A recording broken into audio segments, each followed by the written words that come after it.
அப்படி நமக்கு சிக்கலனா அவுத்துடணும் இப்படி.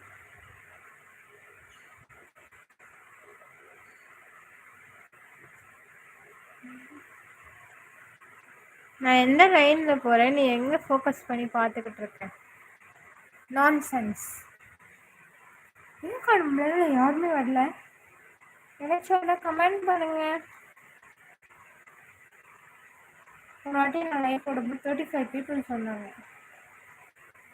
இந்த வாட்டி நீ லைவ்ல யாருமே வரல. ஒருவேளை நான் லைவ் வரேன்னு சொல்லிட்டு வந்துருக்கணும்.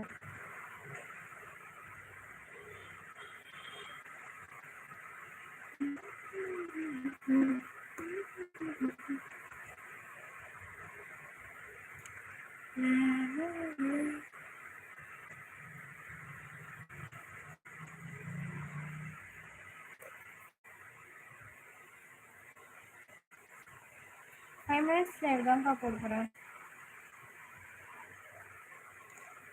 Almost 2 minutes over.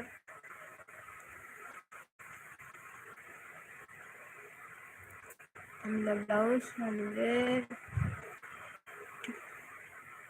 கியூபிக்ஸ்ல போட்டுட்ருக்கோம்.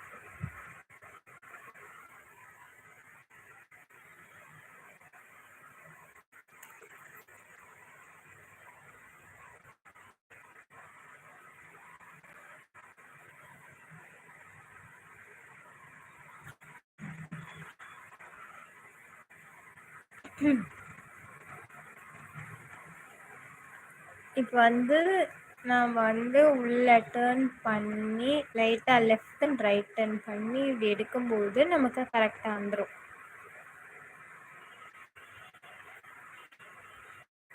நம்ம வந்து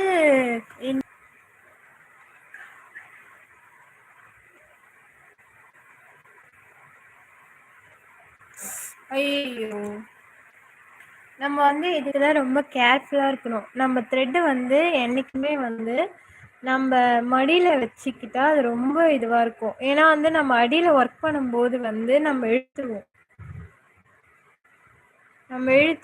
அதுக்காக வந்து நம்ம த்ரெட்டை வந்து மடியில் வச்சிட்டு இருக்கனால இப்படி ஆகும். அதை நீங்கள் என்ன பண்ணணும், ஒரு பாக்ஸ் மாதிரி போட்டுக்கிட்டு உங்களுக்கு கீழே இந்த போர்டு இருக்குல்ல, இது கீழே நீங்கள் வச்சுக்கிட்டிங்கன்னா உங்களுக்கு கொஞ்சம் யூஸ்ஃபுல்லாக இருக்கும்.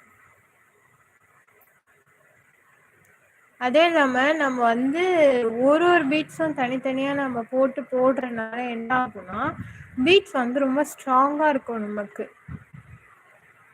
மற்றபடி நமக்கு ஸ்ட்ராங்காக இருக்கிறது கஷ்டம்.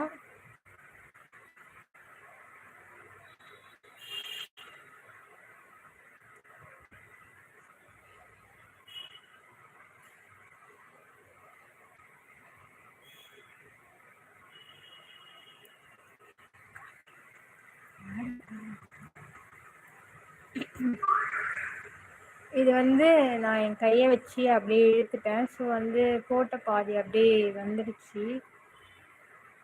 இது வந்து இன்னும் டிசைன்ஸ் இருக்கு. நான் வந்து ஃபஸ்ட்டு ஸ்ட்ரெயிட் லைன் போட்டுக்கலாம் அப்படின்னு சொல்லி போட்டுட்ருக்கேன். உங்களுக்கு ஏதாச்சும் டவுட்னா கமெண்ட் பண்ணுங்க, நான் ரிப்ளை பண்ணுறேன்.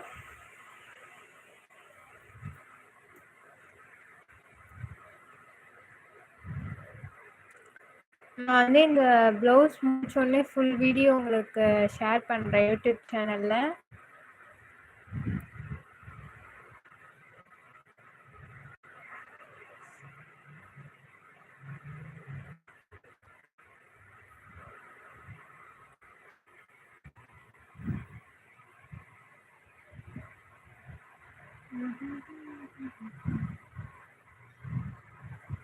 நம்ம வந்து பீட்ஸ்லாம் வந்து ஒரு பாக்ஸில் போட்டு வச்சுக்கிறது நமக்கு ரொம்ப ரொம்ப நல்லது ஒரு விஷயம். பிகாஸ் வந்து பீட்ஸ்லாம் வந்து ஒரு மாதிரி இதுவாகிடும். ஸோ வந்து நீங்கள் பீட்ஸ் எல்லாம் வந்து போட்டு வச்சுக்கிறது ரொம்ப நல்லது.